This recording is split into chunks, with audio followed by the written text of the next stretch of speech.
Good morning, everyone. Sawubona, goeiemorgen, assalamu alaikum. It is an honor to welcome you all on behalf of SAIA, the South African Institute of Architects, to the first of the 2022 SAIA Transformation Webinar Series, Many Voices, sponsored by our friends at Safal Steel. My name is Adima Davis, and I am an architect, lecturer, and academic at the Durban University of Technology. I serve, along with my colleagues, at the SAIA National Transformation Committee and represent them in my region, KwaZulu-Natal, where I serve as the Vice President. SAIA is a voluntary organization of architects that was established in 1927. Our mission is to serve the interests of our members in pursuit of excellence and responsible design. We aim to uphold the dignity of our profession and contribute meaningfully to the enhancement of society and the environment. So you can understand why today's webinar is so important. SAIA has 9 regions: SAIA Border Kai, SIFA, Cape Town, SAIA Eastern Cape, SAIA Free State, GIFA, Al Gauteng Institute, SAIA KZN, SAIA Limpopo, Mpumalanga, and PIA, the Pretoria Institute of SAIA.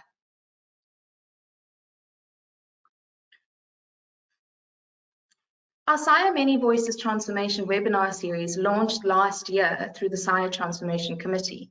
The intention was to create a platform to hear the marginalized and previously unheard voices from across our profession, as well as opening up important conversations and to provide solutions within these difficult and often unheard or silent areas that continue to be unattended by our profession at large. After last year's successful series, our conversation continues, and we present you with the 2022-2023 Transformation Webinar Series.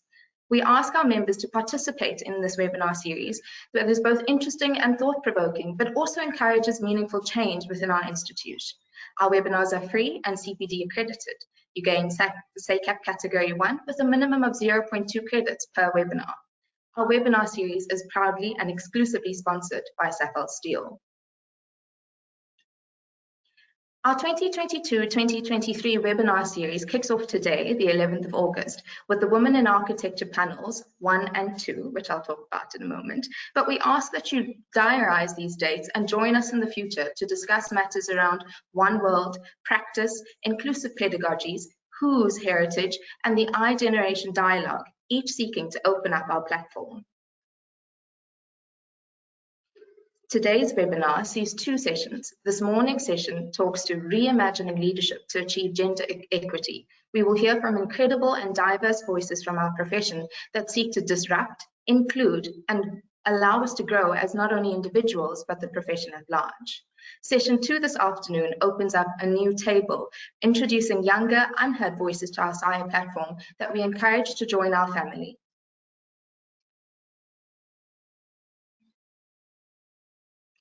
Once again, I'd like to thank our sponsors, Safal Steel, who have so generously sponsored not only our 2021 series, but the 2022-2023.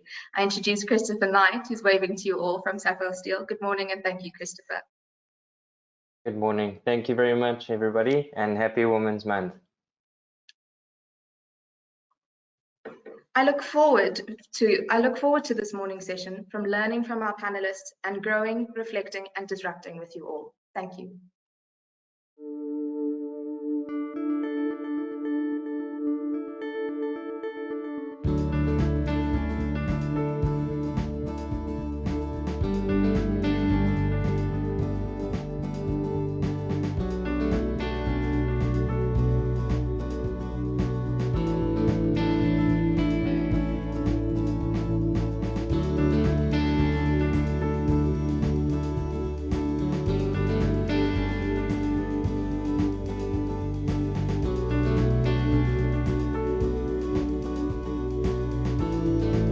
Every minute of every day, the Safal Group is working to make products that make a world of difference. To homeowners and business owners, to families and to communities.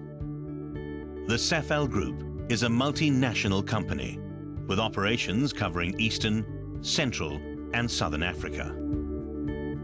The group is Africa's largest producer of steel roofing and sheeting and the first producer of aluminium zinc-coated steel on the continent. With over 36 businesses and insights gathered over 50 years, the SAFEL Group has remained at the forefront in providing products that lead the industry. The group opened its first manufacturing facility in Mombasa, Kenya in 1962 and has grown steadily, now operating in 12 countries, using the world's leading aluminium zinc metal coating technology and state-of-the-art color coating processes to produce the coil used by its roofing operations. The outputs of more than 30 roof manufacturing operations make the SAFEL Group the largest producer of metal roof sheeting in Africa. A full range of associated products are also available to provide a complete solution from one trusted source. The group is founded on a bold vision: to make a world of difference. The SAFEL Group roofing operations strive to provide customers with the best metal products they can afford, suiting all applications, from residential homes to offices, commercial and industrial applications. Steel sheeting is roll-formed in factories or on-site, in various profiles and finishes, and supplied complete with accessories for a complete roofing solution. At the group's metal coating plants, steel is coated to give it a longer lifespan. The SAFEL Group was the first producer of aluminium zinc-coated steel in Africa, the world's most advanced coating alloy to deliver an extended service life to steel. Metal-coated steel is sold under the brand name Zincal. Color-coated Zincal is sold under the brand names Color Plus, Optima and Optima Plus, in an array of popular colors that are both durable and beautiful. To complement its roofing brands, specialist products have been developed by the SAFEL Group, such as the fixed-tight fastener products, steel pipes and hollow sections, and other value-added accessories for the building industry. The SAFEL Group lays great store on being a socially responsible corporate citizen. Its focus is primarily on the communities in which it operates, particularly those who are most affected by poverty and social disadvantage. The group also supports innovators who serve as role models for community upliftment. Steel is uniquely placed to help communities across Africa meet the challenges of development in a sustainable, responsible manner. And at the end of its life, steel is 100% recyclable, helping minimize the impact of the built environment on our precious planet. The SAFEL Group is committed to finding solutions today for a better tomorrow and to making a world of difference.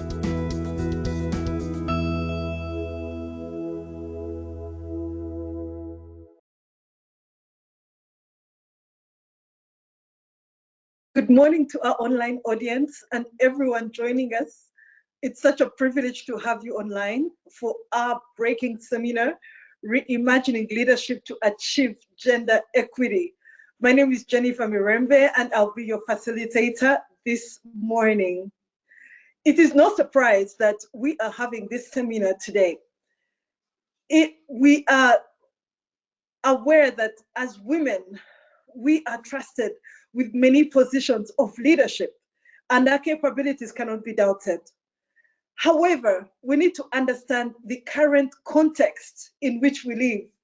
For instance, in South Africa in 2022 alone, we have experienced a number of disasters. We are aware of the civil strike that's in many parts of our nation. We also know that there's a lot of challenges in the built environment sector. Therefore, as women, as architects, we are coming together this morning to say, so how do we reimagine our position as leaders to ensure that South Africa remains a leading nation? By reimagining, we're saying that we need to reevaluate as architects. We need to retrace. We need to weigh again what is working and what is not working. What can we change? What can we upgrade? What can we modify? And it is my ambition that by the end of today's session, we will be able to answer these questions. We have a very strong panel lined up for you. And I hope that one of the things that we will do, if nothing else, is to shake up your brains and just bring you to that space where we ask the difficult questions. Ladies and gentlemen, allow me to introduce the panel this morning. Professor Amira Osman is the incoming president for the South African Institute of Architects. Congratulations, Prof. Prof. Amira has a long line of achievements, but this morning we will highlight and celebrate her in just a few. She is one of the few professors we have in architecture at the Tshwane University of Technology. She holds the position of the SAIA Chair, which is the Department of Science and Innovation, NRF, South African Cities Network, and she's the chair in spatial transformation. That is positive change in the built environment. She's a coordinator of the International Council of Research and Innovation, the Built Environment in the CIB. And as we speak, she's also organizing the Cities Not a Tree Conference this year, 2022. She is again the director of Platform 100, which is a think tank vehicle for promoting change in conversations of practice around architecture. Welcome, Prof. This morning, Prof will be taking us into the future as we reimagine, not just for women, but as professionals in the built environment. Our next panelist that I'll be introducing is architect Karudi Naido, very well known in the South African fraternity. Architect Karudi Naido she's obviously graduated the Bachelor of Architecture from KZN, but she leads the CNN Architects, established for over 20 years. She is extremely active in the struggles of her community and in her practice and in her professional life. She has been very instrumental in establishing the Women in Architecture. Well done, Karuni. She's an advocate for women in architecture, and her work will be obvious to us this morning as she's leading a lot of work in transformation. She will be telling us this morning about her experiences, especially in culture. As a woman in the Institute, what have been the challenges, what have been the strengths, and what have been the areas in which we can learn from this morning. Hence, we reimagine. Our next panelist is architect Mabela. Architect Mabela is a global architect. She's been brought up in the international public service. Well done, architect Mabela. She's been afforded with rare opportunities, and she brings this back to South Africa for us to learn from. As a woman in leadership, her professional life has involved supervising contractors to research and development. She sits on several boards, and she is now in non-executive directorships. Today, she'll be taking us straight into the global world and then bringing it home and connecting us to the local world of women in leadership. Hence, we reimagine from the global to the local. Our next panelist. Our next panelist this morning is architect Velka. Architect Velka is the regional president for the SAIA Free State. Congratulations once again. She's a product of Free State, and for so many decades, she's an associate director of the Creative Access Architects. She's worked on so many projects: schools, hospitals, public service, private sector, and with people with all walks of society. She started as a junior. To all of you in the audience, be encouraged. She started as a junior and she worked herself all the way up the corporate ladder with various responsibilities. She's been an employee. If you're still an employee, be encouraged. And she is also doubled as employer in practice. She's familiar with all challenges on both sides. On a personal note, she's included for us. She's got some guilty pleasures. I don't know if you'll take us into confidence with some of those, but welcome, architect Velka. We'll now go straight into the discussion. Ladies and gentlemen, I hand over to Professor Amira to take us into the future. Welcome, Prof. Wonderful, wonderful. Thank you so much. So I will be talking about the future of architecture, the future of work, and new forms of leadership and management. And I'm going to try and do that in 15 minutes, which is quite a challenge. I was reflecting as I was preparing for this presentation yesterday on where I go for my kind of architecture pilgrimages. And I'm very interested to know where you go to find inspiration architecturally. And I put some slides, some things from Instagram and some of my photos of some of my recent travels. And I went twice to Dubai Expo. The second time I thought I was so negatively biased about Dubai and Expo that I needed to go again to see what I might be missing. Relatively recently, I was privileged enough to travel in the south of Spain. And again, I'm sharing some slides here. And as I went through those monuments and very beautiful gardens, and I just kept on thinking about power and architecture. And I found myself thinking, I'm more interested to know the people who actually built this, where they lived, what kind of homes they inhabited. And I just can't get myself out of that particular mode of thinking.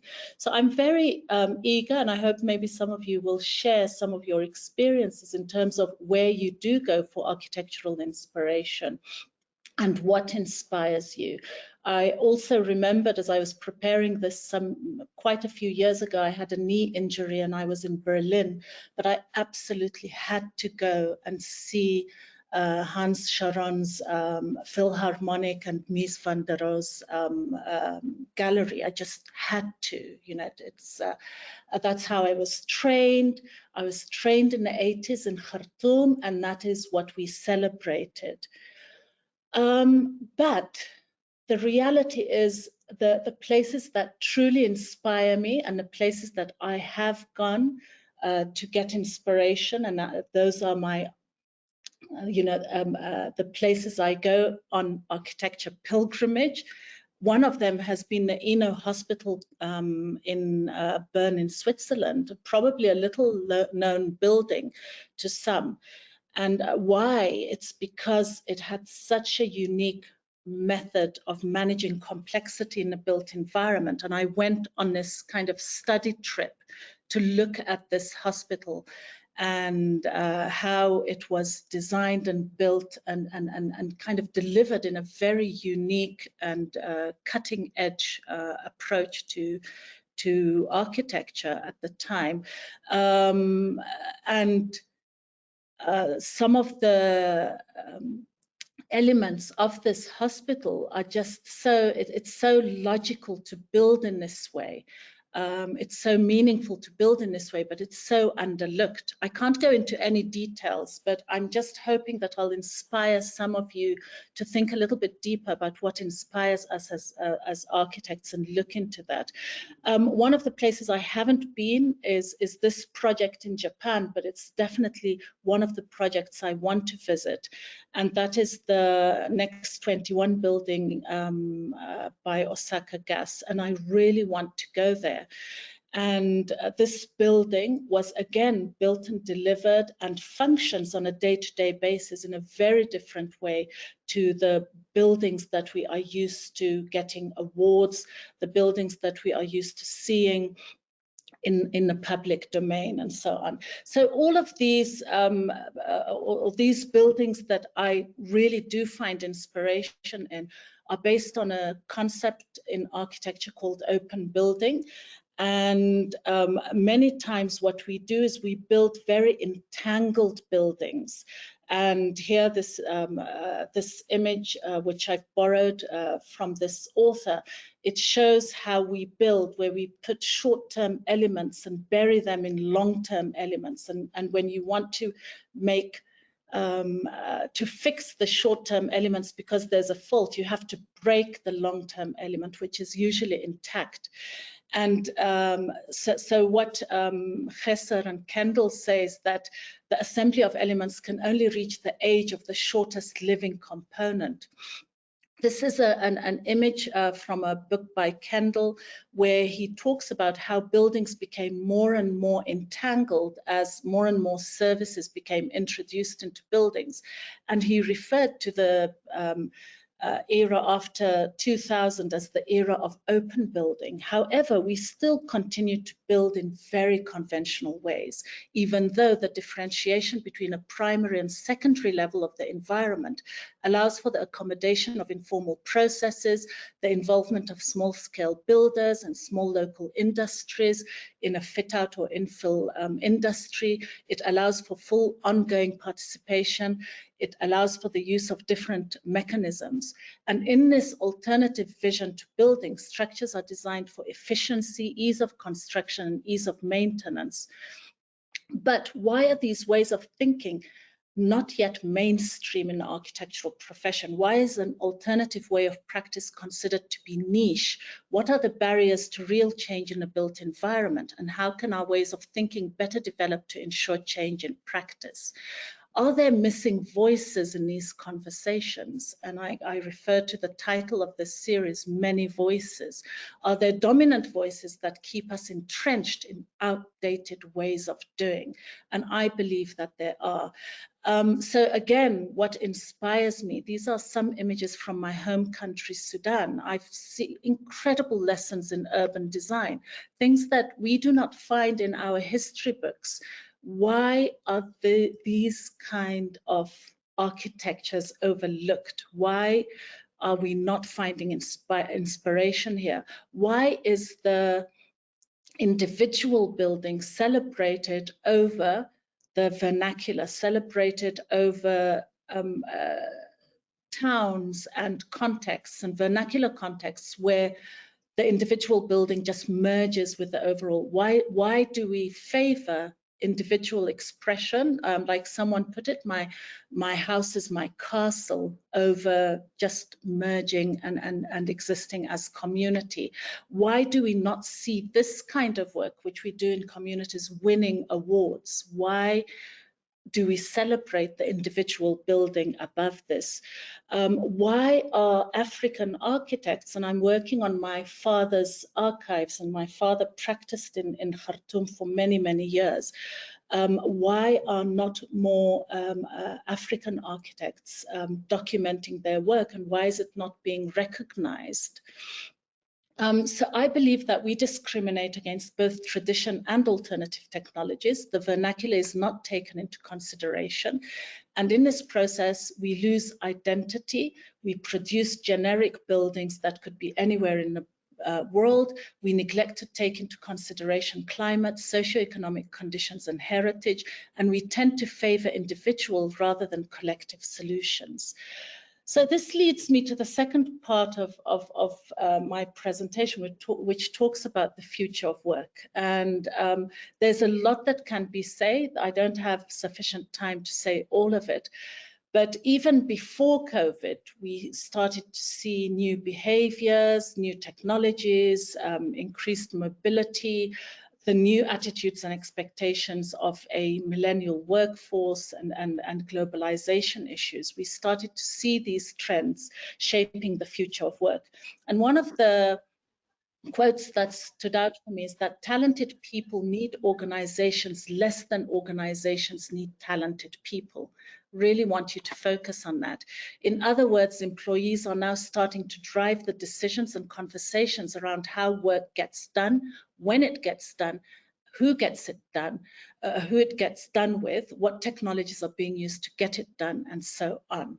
So there's so much to be studied in this particular list, but let me pick out a few elements. So in the future of work, it's seen, and this is from the Harvard Business Review, fairness and equity will be the defining issues for organizations. Really important. I just want to pick out the ones that I want to focus. So point number 7, in terms of a hybrid workforce, some people returning to the office, some not. This is very tricky and relates to point number 11, where diversity, equity, and inclusion outcomes will probably worsen in a hybrid world without intervention. So what this research is showing is that people that are given the option to work remotely are more productive. However, there's a perception from managers that they are not as productive, and a push for people to be in the office. And the research also shows that women, probably for reasons that we can guess, women, people of color, etc., prefer, this is very much an American study, but they prefer to work remotely. So that means that they might be overlooked when it comes to promotions because there's a perception, an incorrect perception, that they are not as productive. So something that we really need to think about in terms of these changes in the work environment that started before COVID and have become even more magnified after COVID that we need to address. Issues around point number 8, that wellness will become the newest metric that companies use to understand their employees. So this leads me to some thoughts that I was challenged to talk about, to think about a woman in the professions and issues of transformation and the future of work. And I developed this list where we need to have a drive towards more collaborative environments versus competitive, flexible versus rigid, enjoyable and creative versus harsh and tedious, relevant and people-focused versus male-dominated ambitions, gentle versus aggressive, innovative versus repetitive, deeply engaging and transformational versus surface engagement. And to achieve these, we need to focus on transformation at every level of what we do. We need to focus within our organizations on succession planning, on the retention of talent, and on supporting young members of staff in an organization. And to achieve these, we need the many voices. We need the many voices. We cannot deny that. And what I've wanted to show with the start of this presentation is that when you hear different voices, you also get different perspectives into the various disciplines you're looking at, and specifically the many neglected aspects of architecture. They're neglected in our teaching, in our practice. And as I mentioned earlier, people that think differently are still considered niche and not really given enough weight in the built environment professions. So I emphasize, and I've said this often, that transformation is multidimensional. It considers all aspects of the profession, from teaching to research to practice, but the diverse demographic, the many voices, are incredibly important to hear.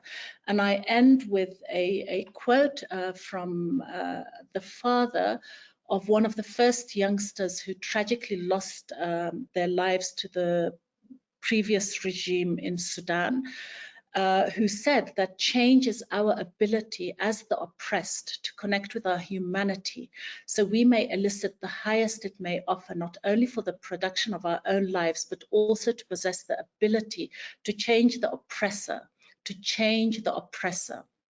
and the killer, to connect with their humanity as well. And this, in my opinion, is what revolutions intend, the creation of life. So I hope that this has resonance and meaning for you. Thank you so much for the opportunity.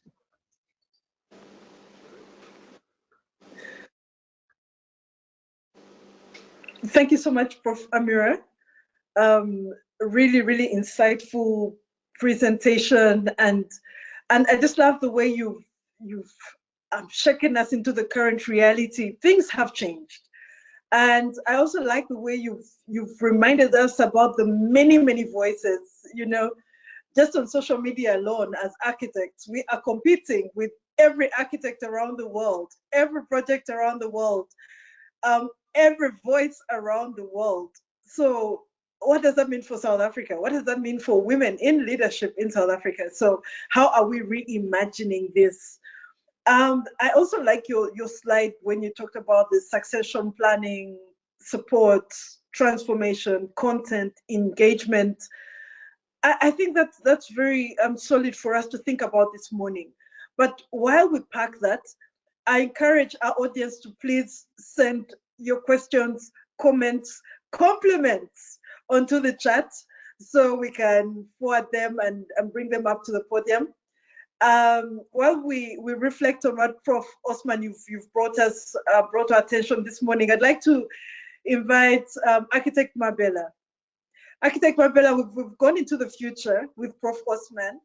We've seen the voices that are waiting for us, or the voices that we're dealing with, and the way we need to think about transformation for us as we think about leadership. Architect Mabela, over to you. What's happening in the global world, and what does that mean for us in South Africa, and what does that mean for our institute? Over to you, Architect Mabela. Brilliant. Thank you very much for the opportunity, and good morning to everybody, the panelists, and good morning to the participants as well. And thank you to SAIA for the invitation. I should, from the onset, confess that my presentation has somewhat evolved. It's not entirely as advertised in terms of focus on the built environment, but I do believe it is more in line with the topic at hand.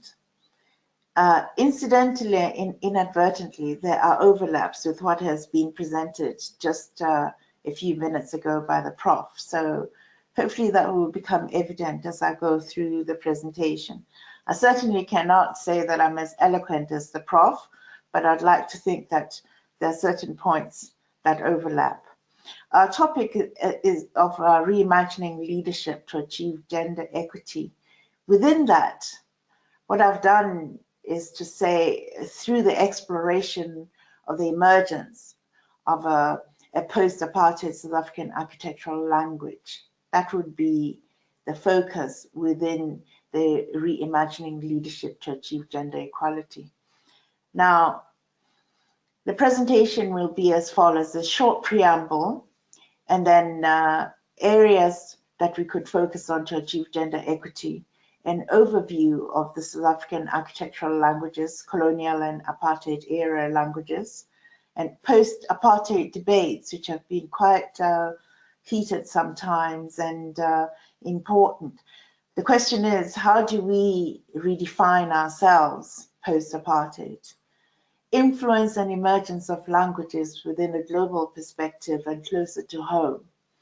Learning opportunities for that. What can we learn from the global experiences?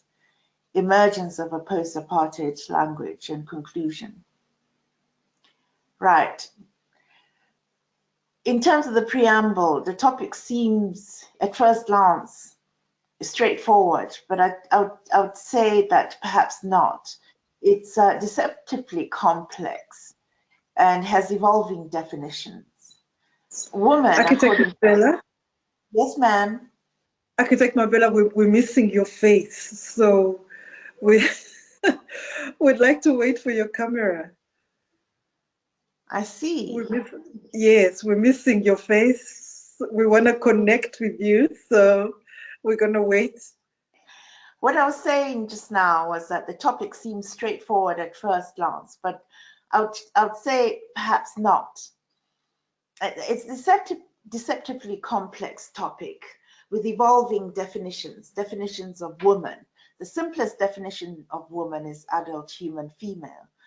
But in a recent revision of that definition, according to the Oxford English Dictionary, it's said to be a person's wife, girlfriend, or female lover rather than a man's. This was in 2020 when this was revised. However, this definition, as enlightened as it seems, There is no acknowledgement of woman as independent. Woman is still defined in relation to another person. So I still think there's some way there to go, even in that definition. And then in terms of gender, there's a more nuanced definition of gender that we could explore. It's in reference to social and cultural differences rather than biological ones. Denotes a range of identities that do not correspond to established ideas of male and female. This expanded definition acknowledged the LGBTQIA+ community. In the queer community, because gender is self-identified, there's autonomy embedded, perhaps something to learn from. Gender inequity is a reality of every woman, everywhere, I would say. To achieve gender equity requires us to continuously strive for excellence. As women and representatives of minority communities in the built environment professions, perhaps we need to insist on our dues, financial and professional recognition. Perhaps we need to commandeer our male counterparts to join us in dismantling the status quo of the boys' club. I see that last year we spoke about all architects should be feminist, or words to that effect. And one of the presenters, the panelist, was Mpeti Morajele, who certainly does not necessarily fall in that category. But those are the kind of efforts that we should be encouraging. Within the gender equity, we should undertake actions to broaden the definition to include other marginalized communities, the differently abled, socially and economically deprived LGBTQA+ within the profession, as well as ensuring inclusivity in our designs and provision of the built environment. We should be the Ginger Rogers to Fred Astaire, outdance him by dancing backwards in heels and with a smile. There are numerous fields within which we could choose to lead the endeavor for gender equity. The exploration of evolution and creation of architectural languages gives a broad platform for possible futures by way of the past, including for the efforts towards gender equity. To this end, for the purpose of this presentation, the focus will be simultaneously on exploring the emergence of post-apartheid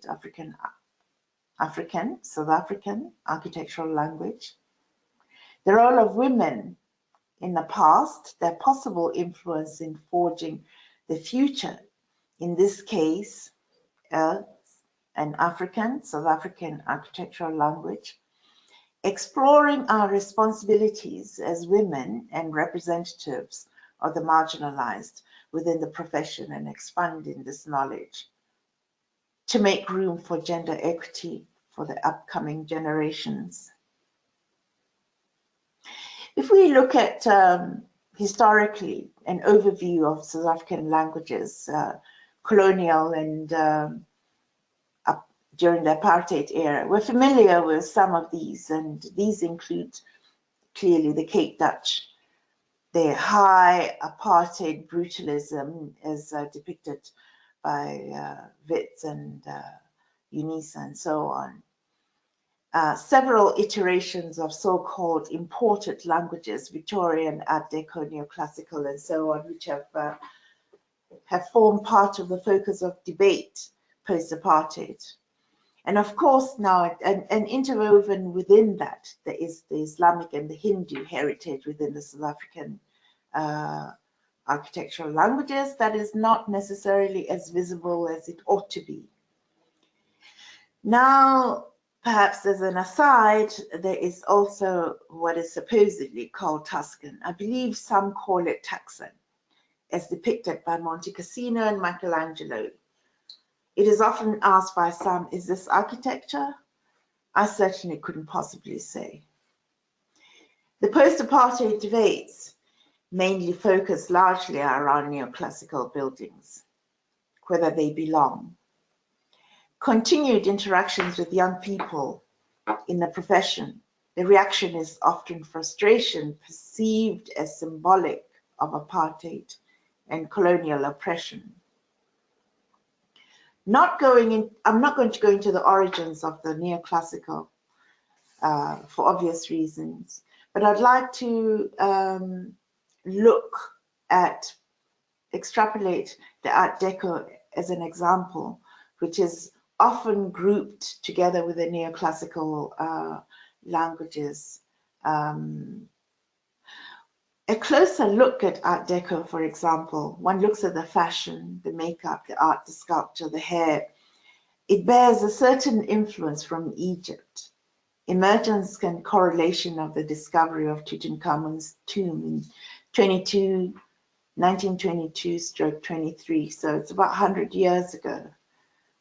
So it's not entirely accurate to see Art Deco as foreign to the continent or part of the neoclassical.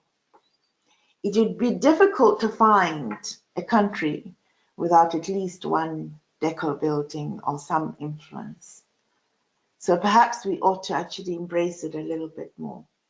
Taking it a little bit broader in terms of the art, in art, Picasso is acknowledged to have drawn from Africa, but most likely and specifically, this probably included the Makonde carvings that we could actually look up and look at them in relation to, say, for example, Cubism. Perhaps there's an overlap of African and Western aesthetics and knowledge in this area. If one looks at the Far East, East Asia has had over the centuries a to and fro relationship with the production of ceramics, embroidery, fashion. That's how chinoiserie came along into being. In Petra, we see influences of the Hellenic, the Roman, the Islamic languages.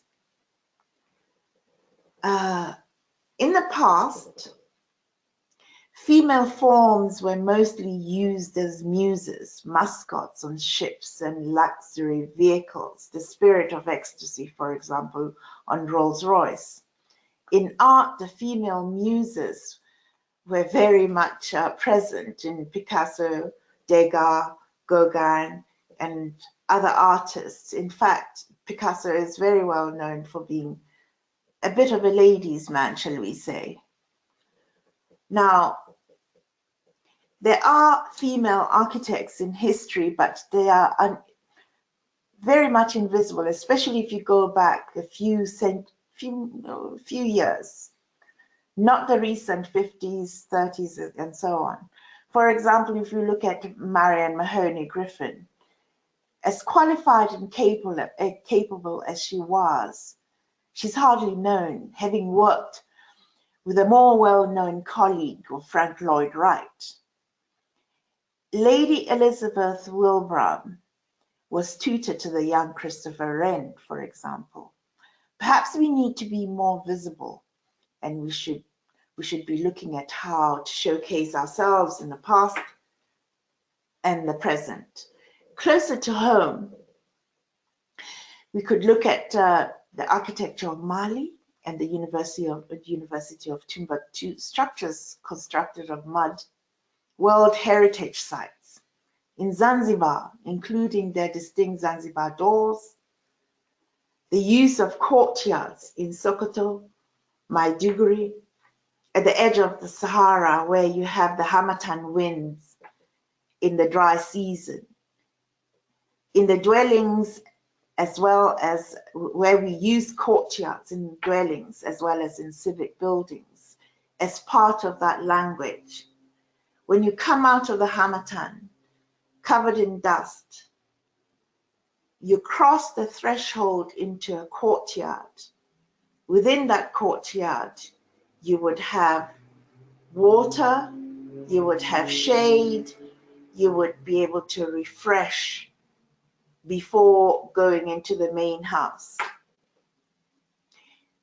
we use the roof spaces as well as dwellings. This happens in Mali, it happens in the Sudan, and it happens in a few other countries. There's no air conditioners. These are opportunities for learning for us.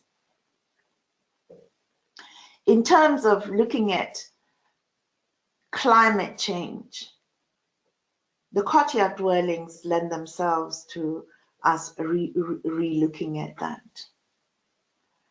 The use of the roof spaces for dwelling gives us that opportunity.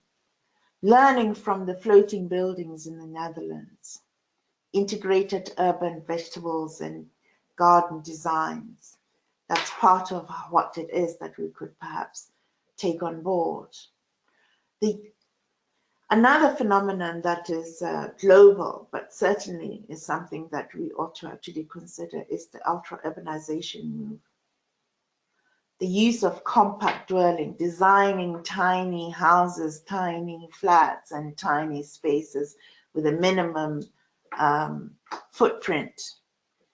Flexible spaces that we could learn, particularly within the Japan seemingly minimalist simplicity and their use of water.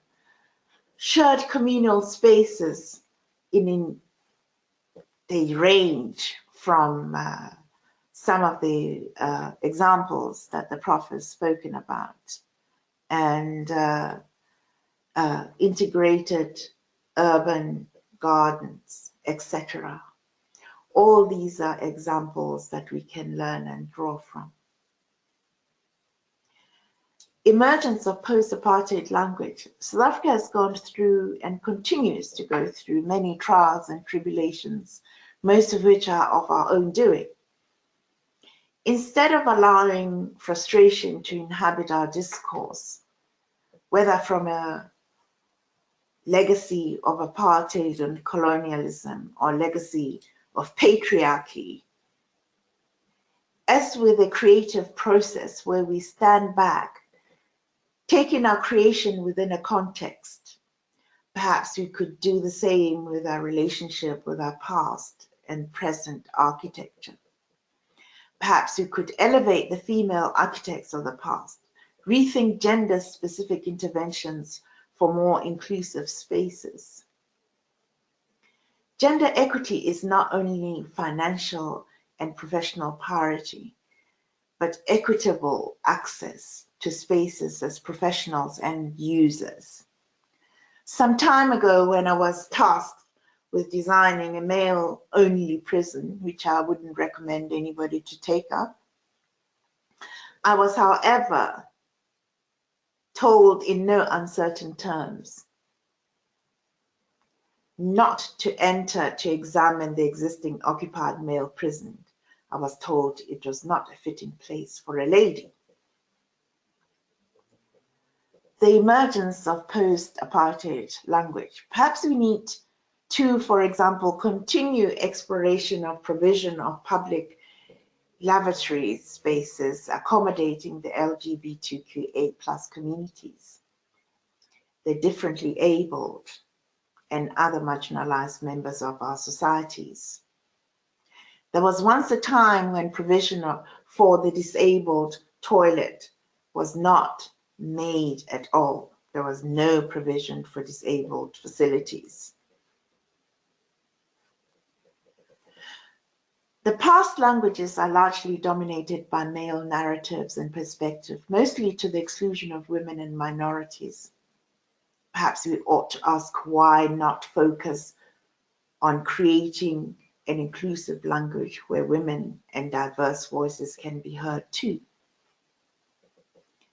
There are architects of note doing great work in South Africa, and I don't mean the Texan stuff. There's an emergent South African language that is in need of recognition of nurturing, supporting its evolution into a new optimistic language. We need to be on the lookout for it more. I do not want to single out anybody lest I leave some out. Even amongst the participant and panelists, There are those already engaged in these efforts. This language has no name right now, but with our collective efforts and shared endeavors, we could see it emerge and contribute to the greater global dialogue, as was the case with the TRC, as imperfect as it was. So how do we as Africans, South Africans, draw from and learn from what has gone on before in order to contribute to the formation of our redefinition of our post-apartheid selves and identity? What role can SAIA play in nurturing this nascent language? In conclusion, I would like to close with a reference to a pair of artist twins whose work, I believe, embodies what I have tried to elucidate. The Singh twins, sisters of Indian descent brought up in the UK. One doesn't have to like their art, but could we learn from their approach? Please look it up and engage. I thank you.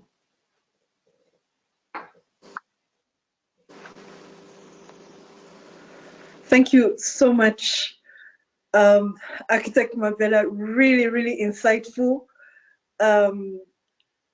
It's really mind blowing what's happening in the global, and I really honor you for bringing it for us in 10 minutes. And the things we need to think about.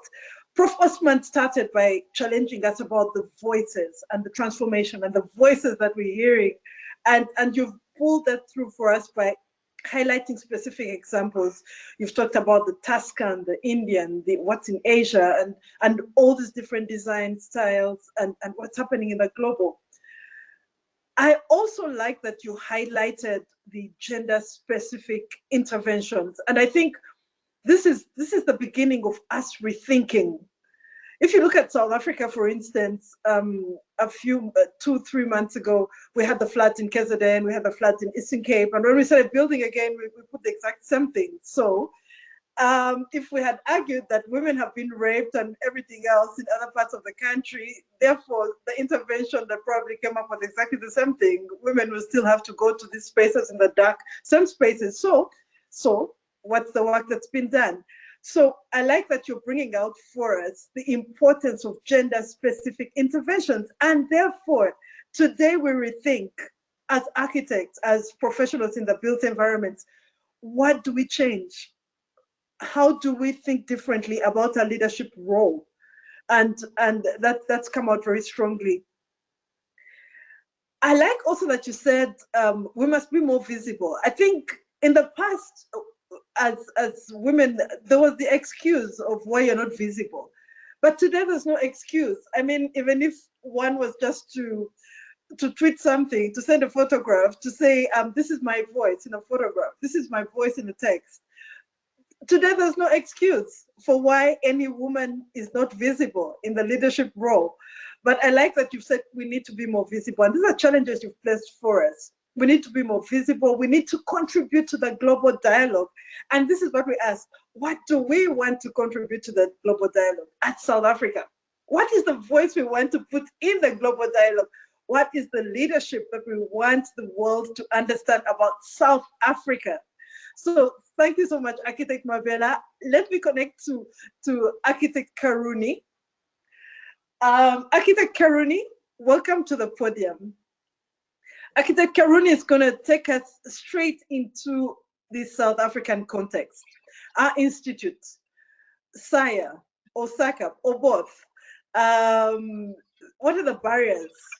What are the stereotypes? What's been her experience? How can we overcome? How can we rethink? What can we change? What can we improve? What can we leave? And looking forward to that. And over to you, Architect Karuni. Thank you, Jennifer. I don't have slides. So this morning, I'd just like to share my experiences that, over the past few years, I've had the opportunity, I think, in my life to serve on some structures in the profession, some of our institutions.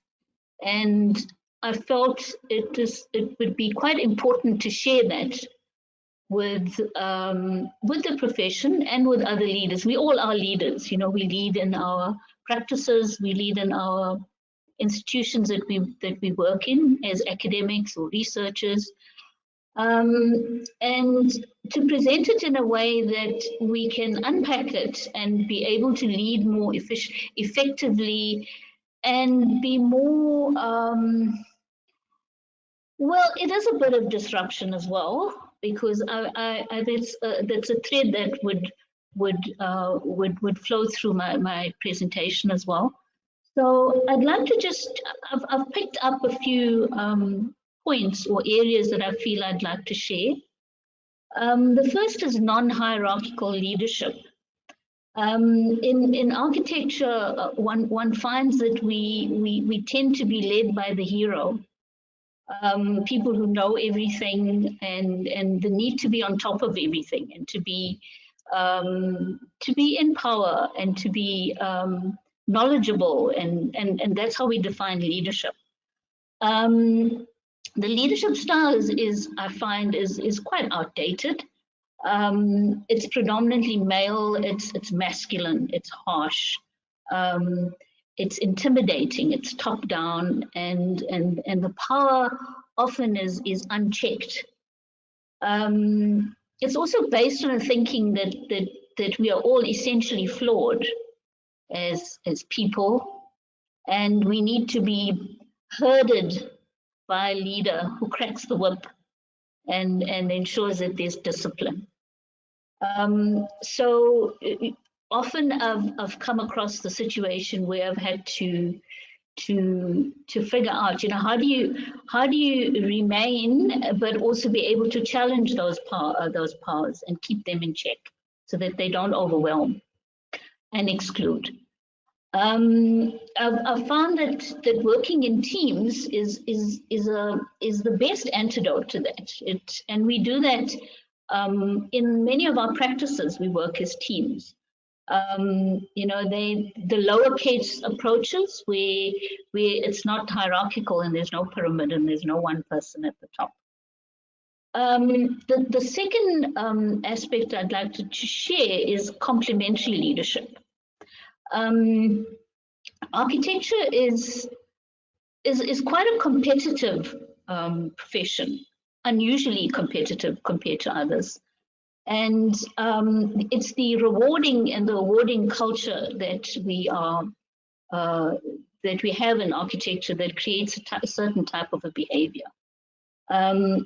It starts at universities where we are groomed to be the best, to get the highest mark, to be the best architect, and we get rewarded according to that. And it's taught to us that that is the only way to succeed in architecture. It continues into practice, and it continues into the institutions that represent us, to a point where leaders compete with each other. We've forgotten how to work in teams. We've forgotten, or we just have not been taught. We don't have sufficient experience. We should be working as joint enhancers, complementing each other, leadership complementing each other. But the thinking it's quite difficult. We've not been trained in that at all. So it requires you to look outside of what you used to, you know, what we've been taught, and how we've practiced and how we've lived our careers. You know, one needs to connect with people differently for different reasons. And I'll just share two examples of non-competitive or anti-competitive structures. Would be working in collectives and working collaboratively. And those are not new concepts. Those are concepts that I think globally people are using now. It's a different approach to working, not just in architecture, but in the world, in the political space, in our communities, etc. The next issue is remaining relevant. And I think we, in South Africa anyway, we quite white male dominated. and it prevents us from changing that culture. There's a challenge in changing that culture in South Africa. It's been there for so long that it's become it's set, it's there. It's very hard to work against it. So the question to our organizations and institutions would be, how do we allow for a flow of new ideas and innovation? Because we have to innovate, we can't stay the same. You know, as Adima mentioned earlier, SAIA goes back to 1927. And how relevant is that structure that we have now to the way that we are practicing and as architects in South Africa? We also need structures that don't centralize power. One needs to in order to get diverse experiences it requires people to let go of power. And that's quite difficult. It also requires people to be flexible. So we should also be including people. We should be seeking people to include, making sure that they belong, and making sure that they are giving off their best, because that's what we need for creativity and innovation in any context. I'll just share some vocabulary, because we often use vocabulary in our structures now that people don't understand. So equality is about sameness. It promotes fairness and justice by giving everyone the same thing.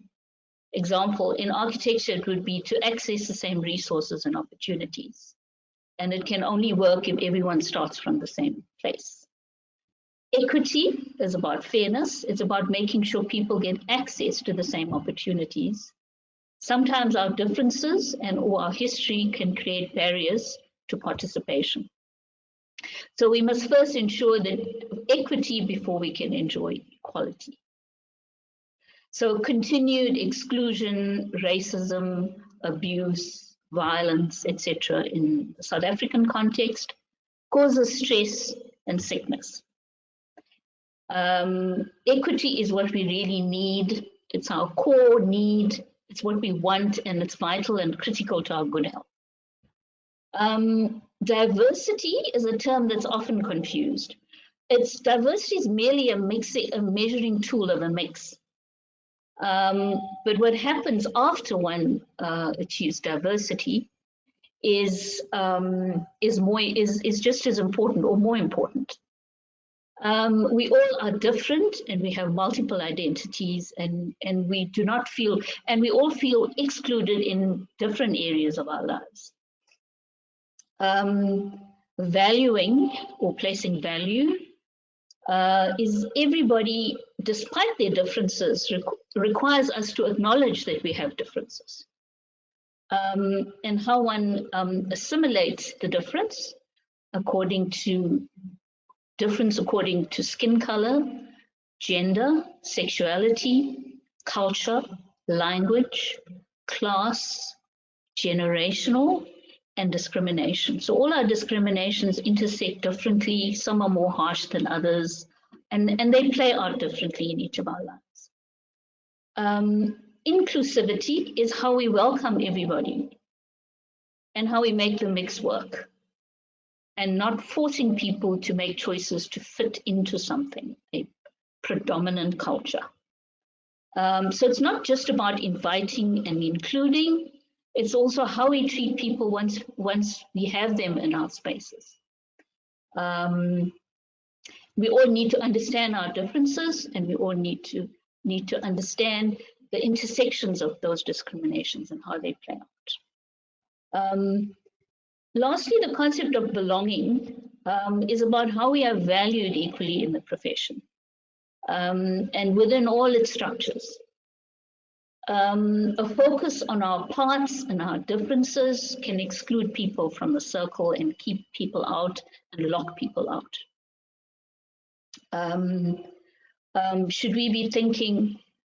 Should belonging be more thinking around, I am comfortable with who I am, and I have no pressure to conform in order to belong. So I think we need to understand these terms. There's a lot of confusion and misinterpretations of them often. Equitable leadership. In order to create an equitable environment in architecture, we require a commitment to redistribute power within a system that protects power.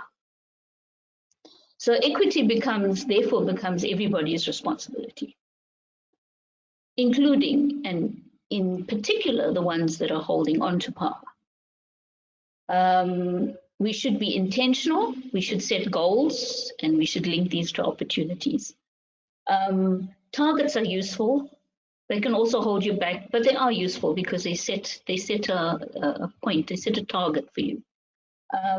For example, say achieving 50% gender representation in all SAIA structures within 5 years. We've never done that as an organization. We then implement some type of a monitoring system to see how we're achieving this in year 1, year 2, and year 3, and we use measuring tools to determine whether we've achieved it or not. And then we review it on an ongoing basis, and we have a commitment, and we set a commitment, and we all have a commitment to make sure that we readjust to ensure that we achieve those targets. The redistribution of power will occur when we all have what we want and what we need. So the aim would be for everybody to be fully integrated, to be happy, to be healthy, and working to their full potential. Understanding the bigger picture is quite important as a leader. In South Africa, we have very low levels of gender equality and a sea of racial inequalities that are not being attended to. And it has a historical context to it. So the gender profile in architecture is way off the mark compared to what the demographics of the country look like. In fact, it's completely inverted. This results in insufficient Black women emerging in leadership positions in the profession. And that would be in practice, not just in an office or on a building site, etc. In a practice as in owning a practice, running a practice, being part of a practice, management of a practice, in the academic sphere and in research.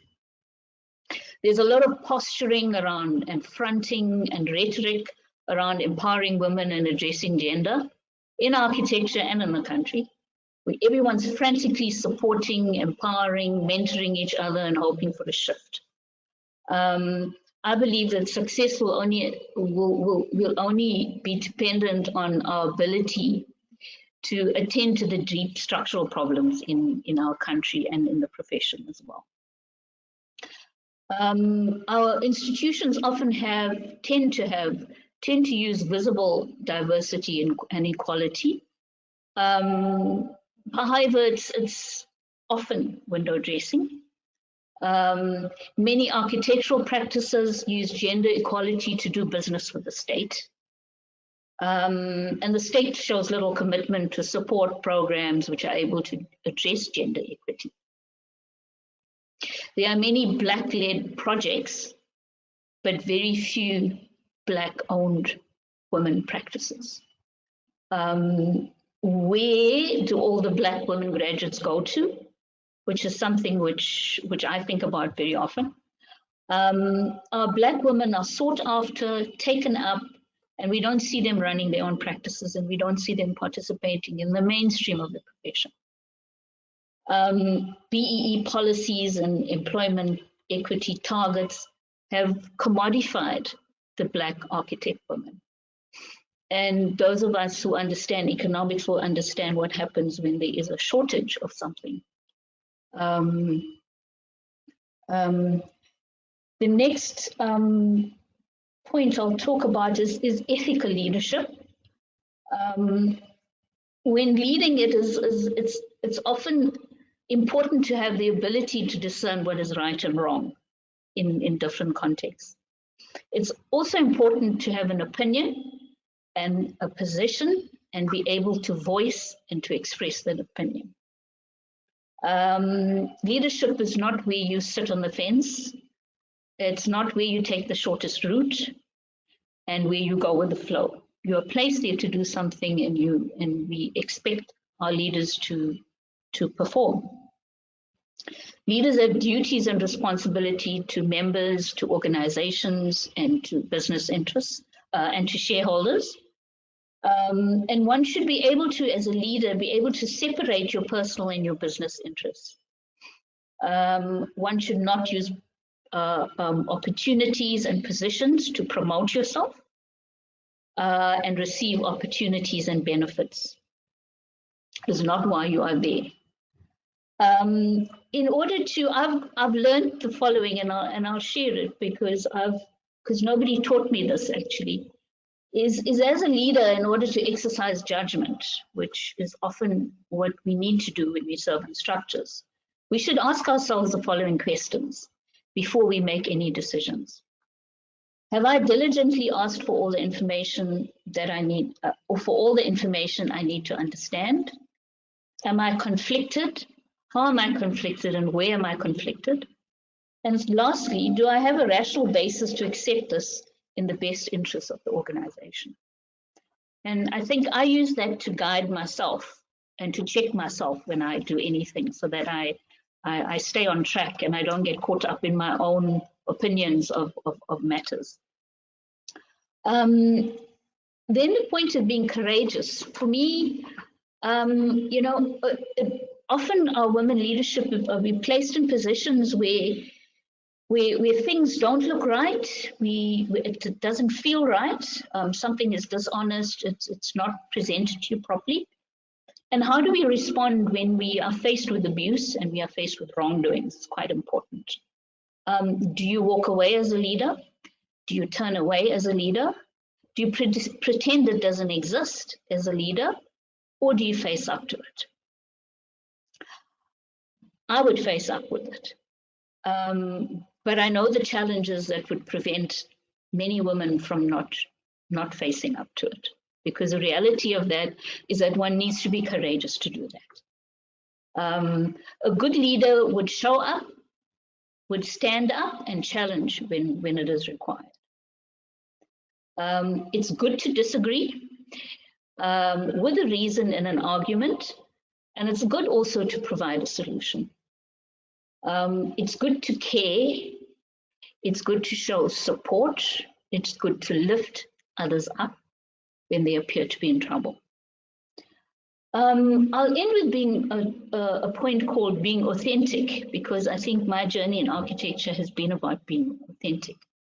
In architecture, often a leader, being a leader means to fit into a culture. Many of us create identities around unfamiliar role models, which are unsustainable. And at some point, it doesn't work out.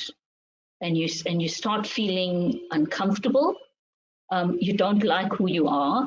You don't like what you've become. And you feel that you don't know where you're going either. So what does one do in a dominant culture when something doesn't sit well with you as a Black woman? One does not need to stay in an abusive or a dead-end situation if it doesn't feel right. I believe we have choices. You can choose to stay, be yourself, lead authentically, and be a role model, a different role model for change. Or you can leave, you can find a place where you belong and you are more valued. But these choices are best left for people themselves. And I hope people make choices that they are most comfortable with, because I think that would make them more authentic in their space and their work in architecture. And I'll stop there, and I hope people ask me questions later. Thank you, Jennifer.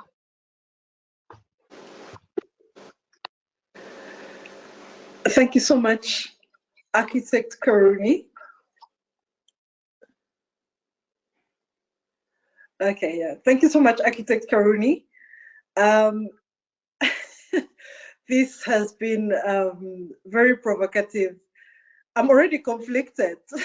As I spoke to you, I felt so conflicted. But let's recap. Okay, when we started with Prof. Osman, who brought out one of the most important things she brought out was the voice. What are the voices around us, and what is the voice we want to take into our future?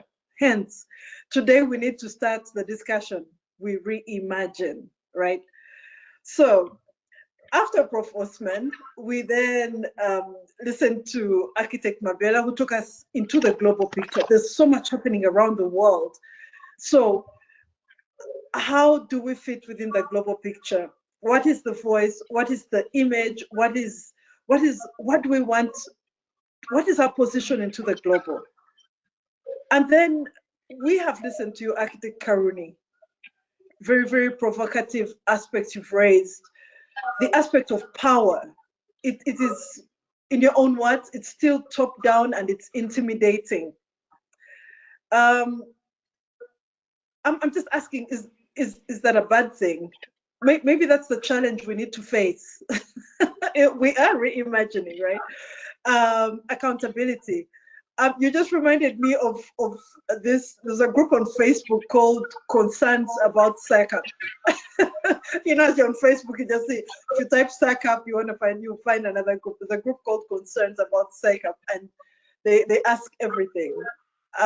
So accountability within the context that we're faced with now in 2022, technology, social media, different meanings for different things. You talked about integration, the decentralization of power. Maybe what we want to start asking is there a new power? Is there a new concept of power? Maybe power is now different. Maybe. And to our audience, as you listen, please send us your comments, your questions, your contributions. We want to have you on the podium too. The other one is equity. In your own words, there's a system that holds onto power. Architect Karuni, the system that holds onto power. Yes, I will take that as a direct quote. The system that holds onto power. Okay, but I like the way you indicated how we treat people. I think that was a nice time. Now that we have social media, we have everything at our disposal. Maybe now is a nice time for us to start asking questions like, what does the community think about architects? Not just women, but what does the community think about us? Maybe it's time for us to get some feedback from the community. What does the community think about us? Therefore, how do we reimagine how we lead our communities, our projects, our initiatives within the context that you've just shared? In your own words, women as a commodity. That was also quite deep. Women as a commodity.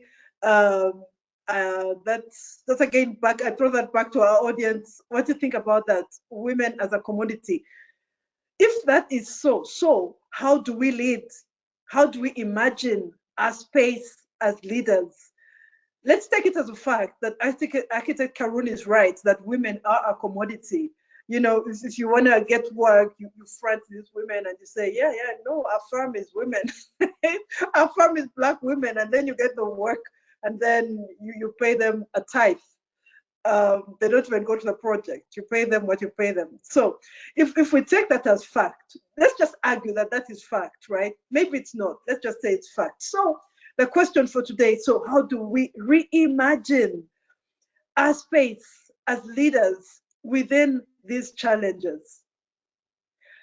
I like that you brought in some positive energy about we need to stand for the greater good.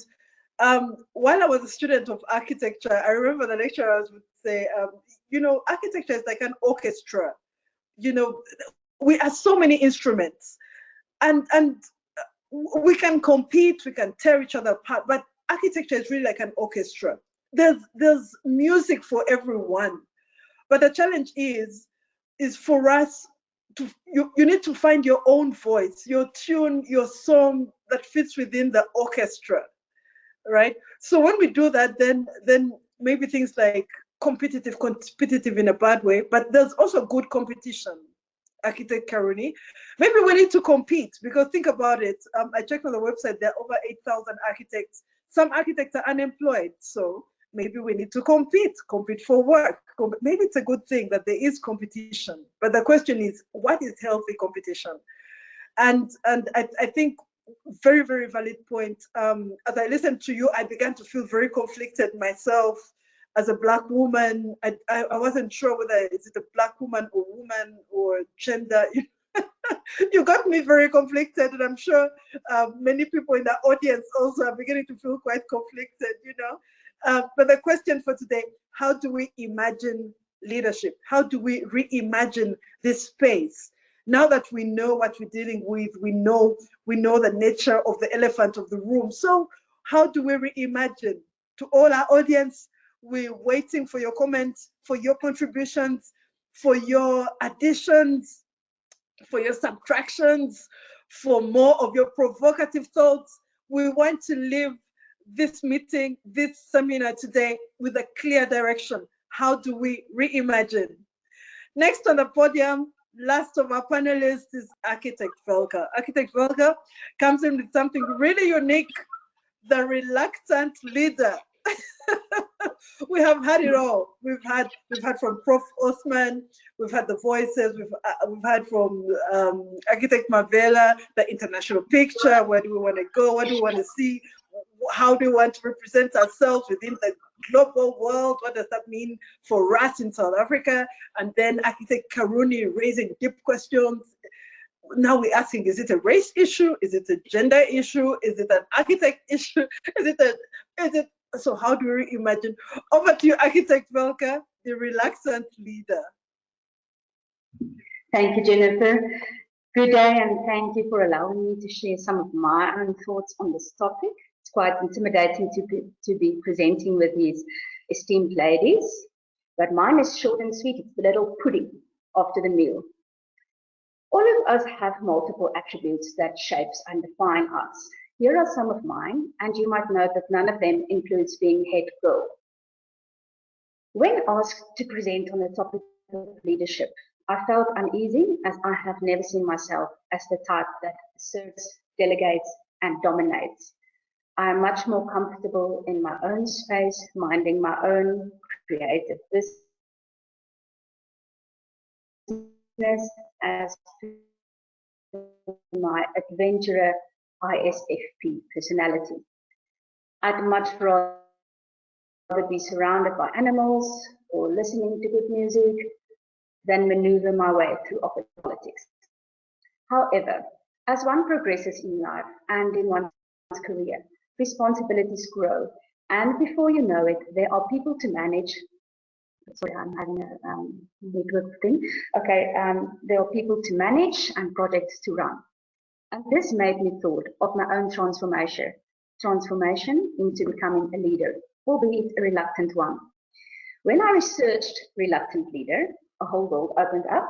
It seems it is a thing and not a bad thing at that. There are many leadership styles, and most of us have had experience with at least some of them.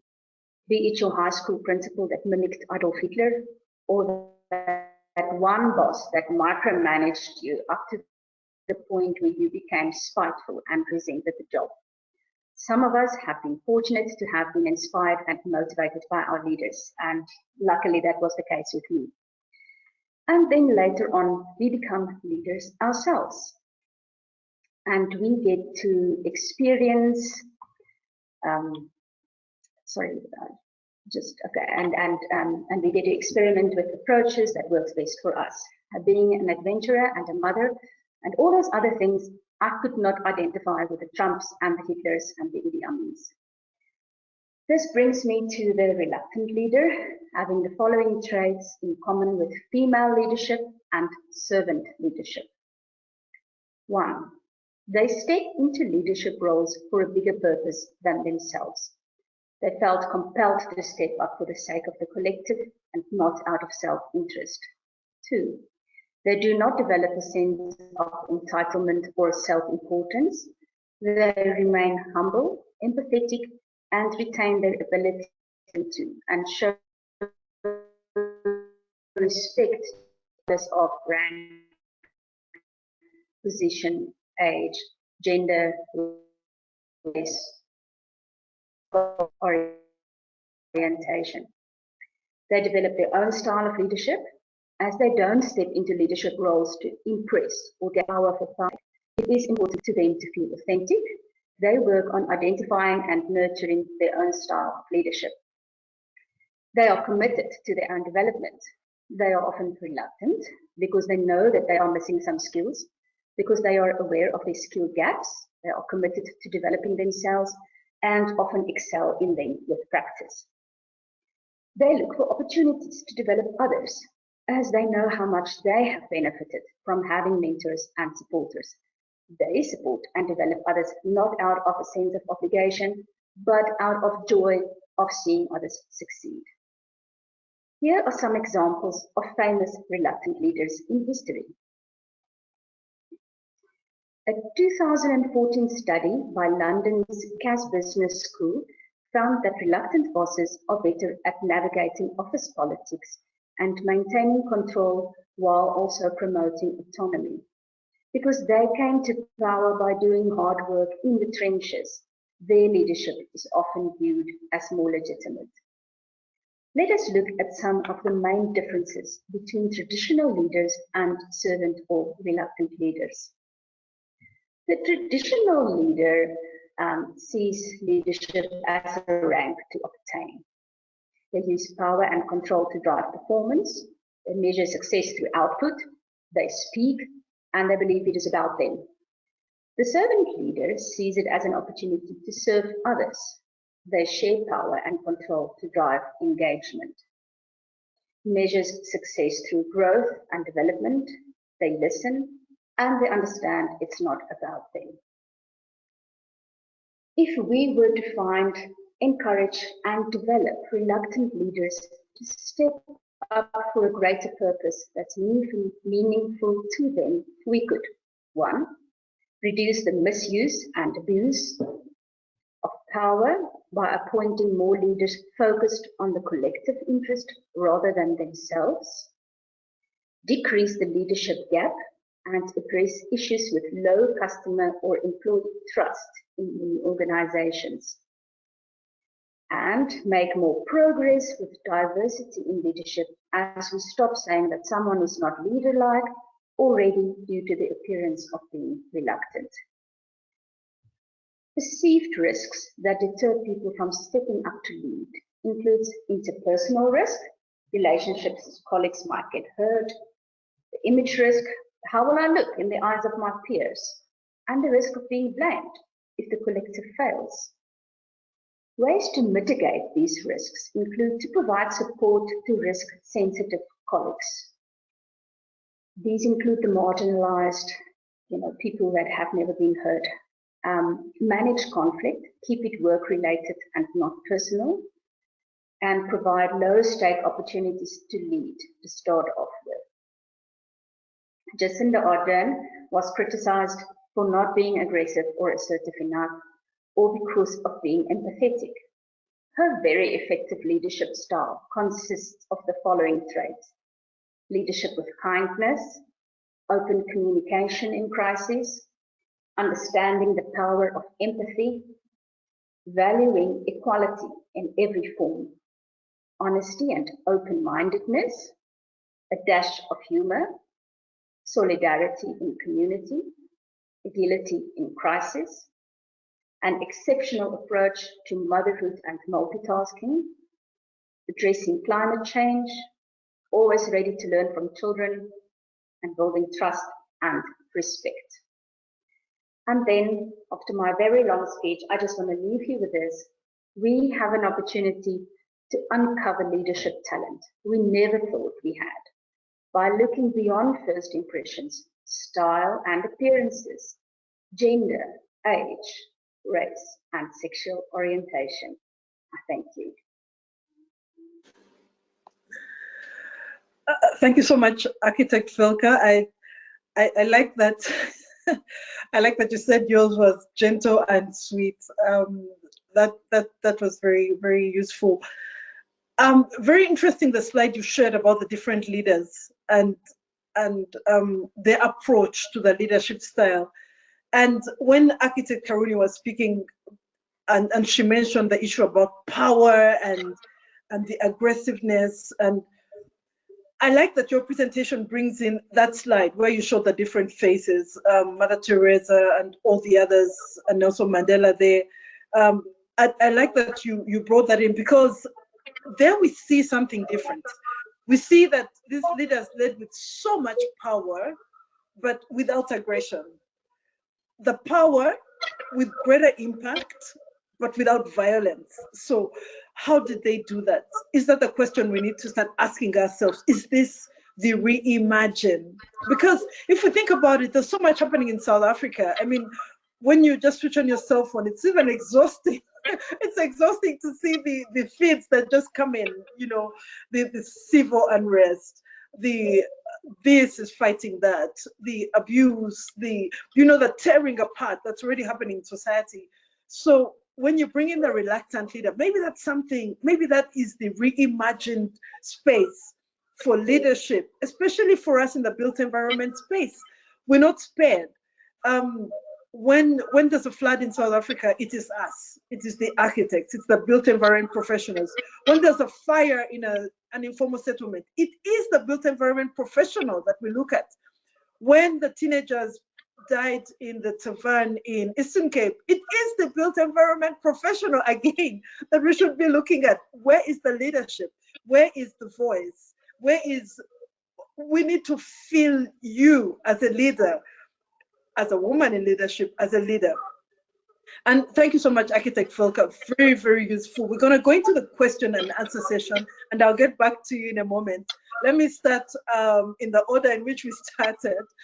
So we're going to have Prof. Osman back onto the podium. Prof. Osman, there have been quite a few questions for you, but I'll summarize them into one question. Prof. Osman, if you want to put on your camera and your mic. The question that was posed to you, Prof. Osman, is, so now that you've shared with us the voices and the future of work,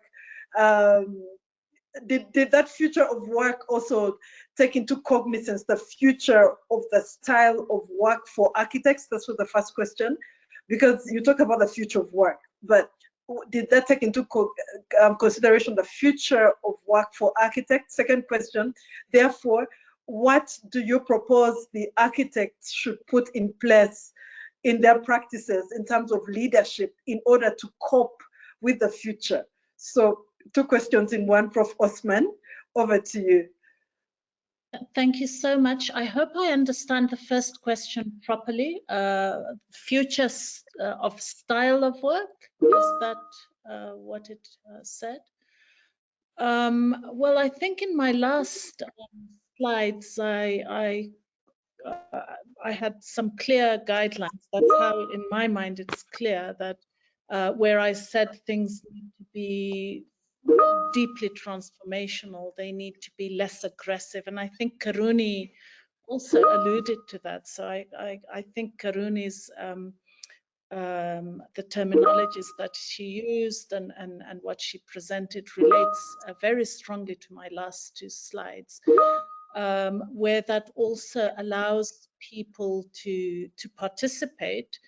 When I see this like changing the way we lead to achieve gender equity, I almost feel like we could switch that title around, where the only way that we're going to change leadership is by first getting to gender equity, and that's how our leadership will change. But yes, there's something I also wrote on those slides, and I'm speaking from memory, but it was around a gentler way of addressing things rather than male-dominated ambitions, because that's the reality. I mean, that is what we are subjected to. And the other thing is that as women, we've and I could go into this a lot, but I won't. But as women, we have been conditioned to believe that what we have to offer is less. So a lot of times, these kind of webinars, they're important for our male colleagues to participate in. We want them to be our allies. We want them to support us. Many times they are our mentors, and I I acknowledge them. And you saw even from my own presentation that a lot of the people I look up to and my architectural heroes, they are male. And a lot of times they are men in Western or European or American contexts. I have no problem with that. But we need to now also step up and have that courage to see value. I mean, for me, when I present images of small neighborhoods in Sudan, in my home country, I studied in Sudan at a time when my heritage was completely undermined.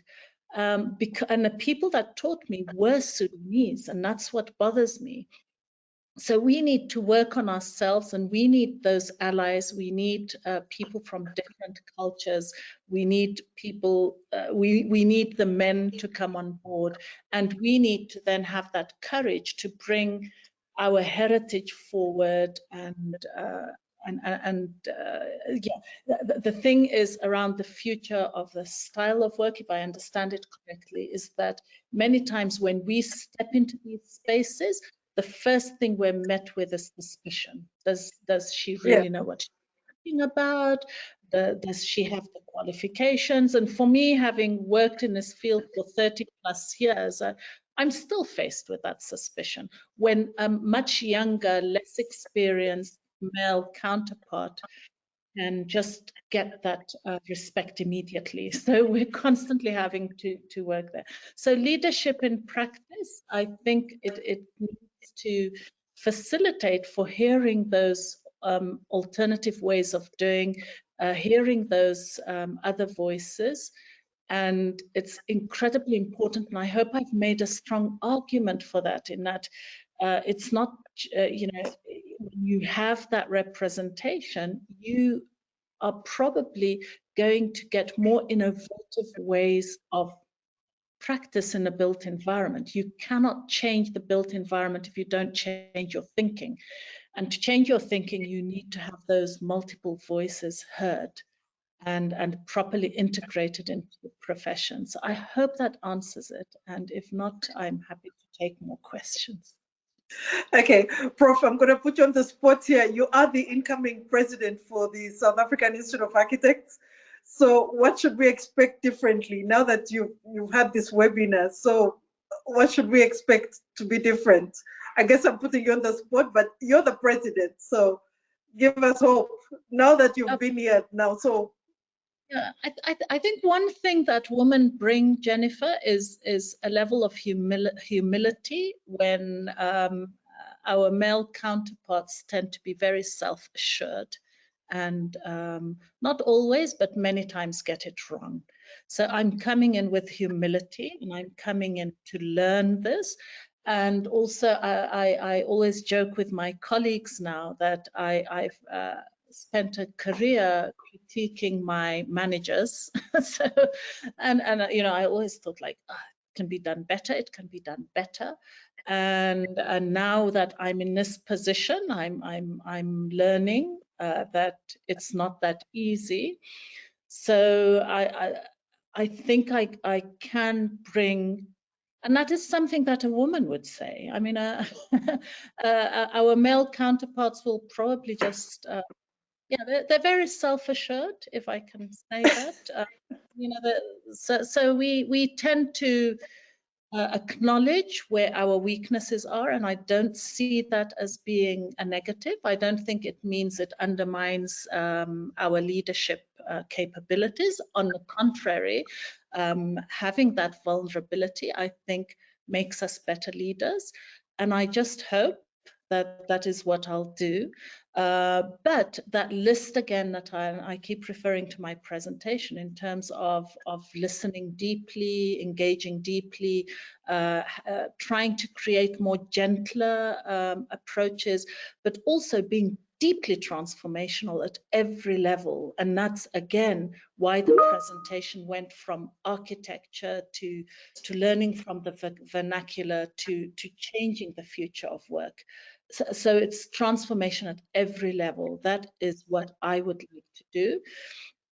And I would like to do it, to create a learning environment and to do it with humility, I hope. Thank you so much, Prof. Osman. Very, very touching words, and we look forward to your leadership. We will have a webinar with you at the end of your term of office so we can rethink the next woman in office. Thank you so much, Prof. Osman. I'll take the next question that was to Architect Mabela. Architect Mabela, if we can have you on the podium as well, back with your camera and voice. And the question that was posed to you, Architect Mabela, I think relevant to you was, now with your global experience, what would you think is the position of the woman in leadership globally, the South African woman? What should be their position globally? I would actually, first of all, talk about how we define our architecture as Africans, as South Africans. What is it that we want to bring to the global dialogue? So before we go to the global, we should be looking at what it is that we want to define for ourselves. So a lot of what has been said by the Prof is, and Karuni and the other panelists is ever so true, but I do think that we need more to showcase people like that. And there was a question also talking about young people not wanting to participate and not feeling as if their voices are heard. It is our duty, us who are a little bit older, to ensure that we give them that space to be heard. So I'm not sure whether I've answered the question simply, but it's not black and white. It really is about reflecting on ourselves. We did that a lot during apartheid, and we came up with strategies that were unique. And there's absolutely no reason why we can't do the same thing now, particularly looking at it from a point of view of women, the marginalized, and so on. Thank you, Dr. Jennifer. Thank you so much, Architect Mabela. Very, very useful and very profound to say. I mean, before we even think about a dialogue, a position out there, maybe we want to redefine our position right here in South Africa. Thank you so much for that. Architect Karuni, I think this was also a provocative question to you, and I'll put it to you as it has been put. Architect Karuni, if you want to come back, the question is it a question of color or is it a question of gender? Because I think someone in the audience picked up that you kept saying black women and these.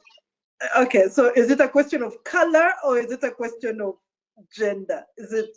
I think what the person is asking. And these challenges that are faced with all women, by all women, irrespective of whether you're black, white, colored, I mean, isn't it a gender issue?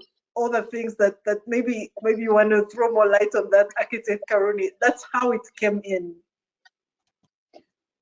Jennifer, I do believe that race and gender is just one aspect of one's discrimination.